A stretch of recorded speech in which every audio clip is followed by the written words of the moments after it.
This is a must-watch video for any engineer who can take inspiration from an entrepreneur and know what it's like to be a business owner within the world of engineering. We're here in Derbyshire at Midland Precision, and this is Will Bradley. It's so lovely to be here at your company. It is absolutely pristine here, so well done to you. Thank you. Now, where did it all begin? You started in one company, and this is a totally different company that we're talking about now. Well, it's the same company trading name, but we used to trade up till 2016 in San Diego. I just got fed up, a little bit fed up with engineering, the pressures and everything else, and I decided to sell, go and live in France with a family and chill out. So you're a family man, right? I am, yes.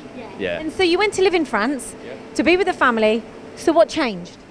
The family didn't enjoy France as much as I did. So children didn't settle in France. It's not always as not good as you think it's going to be. My children weren't happy. I'm a family person. We all decided that it was best to come back to the UK. And so what's interesting is your son has now come back and came back with you, and now he wants to do engineering. He does, yeah. So I got him an apprenticeship at a friend's business. He was quite settled there, but he always wanted to take the next step. So I got in touch with... Like father, like son. Yeah. I got in touch with some of my old customers because we still had a friendship out of work as well. And the work was still available if I wanted it. So we spoke a lot, me and my son, and we decided that the next step was to set back up again.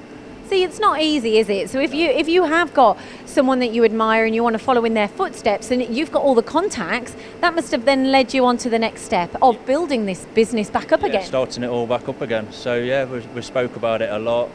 The next step was then look at machinery. So I looked at various different options of machinery and decided to go with the stars. Okay, so what were the reasons behind that? Just the capacity it offers me and the power the machines have got. They can go up to 42 mil, whereas other manufacturers can't. And previously we had fixed head and sliding head work. So buying the star gave me the chance to pull the work from the fixed head machine onto the star and make it as reliable and more accurate on a sliding head machine than a fixed head machine. So you've kind of reassessed the way that you're machining. Yeah, because we knew the components that we were taking back on because the previous customers, I could get the perfect machine for that component. So why did you choose the SV38R? Well, we knew we had complex components to manufacture, so this machine covers all that. You've got the platen, you've got the turret, you've got B-axis that can work on the front or the sub-spindle, you've got the back working tools. You can have 3 tools working at the same time, so they're very efficient as well. Was it easy, in all honesty, to set up a business from scratch again, almost from scratch? And what did Star do to help you along the way? It's not easy by any means, no. You need to invest to get the right equipment. You can't do it half-hearted. You've either got to go all in or none. So it was a big investment, and Star helped me no end there. They really did. What else can you tell me about the machine then? Because I know you really like the power of this machine. Yeah, they're very powerful. They're very reliable. They're just very consistent, very accurate, and the power. What we can do on there is equivalent to what we were doing on a fixed head machine, but now on a sliding head machine. And what made you, I can see that you use a variety of automation on the machine. How's that benefited?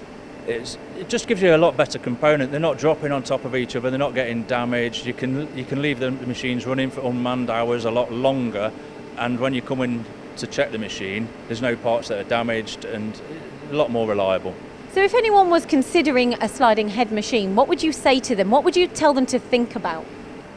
You've got to look for reliability, accuracy, and how versatile the machine is. Because we're subcontractors, we don't know what's coming tomorrow.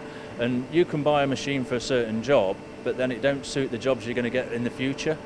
Yeah, no, I get that. So what are you're kind of future-proofing, and we use that word a lot, but how has the Star helped you do that, knowing that you're going to invest today, but tomorrow it's going to help you and benefit you? There's nothing this machine can't make. I've worked on many sliders, and this machine can make any component up to 42 mil in diameter.